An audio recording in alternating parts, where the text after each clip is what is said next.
នេះគឺសំណាងយ៉ាងចំណានដែលវាស្នាបាននាំឲ្យរូបខ្ញុំចាប់ចិត្តគិតផ្សងបំណងលើមុំអគុំពុំ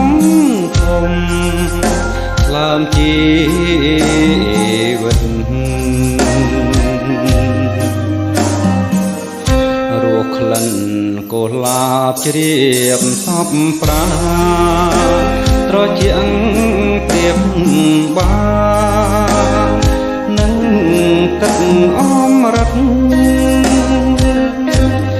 កែវអើយសូមស្ងួននួននាងអាណិត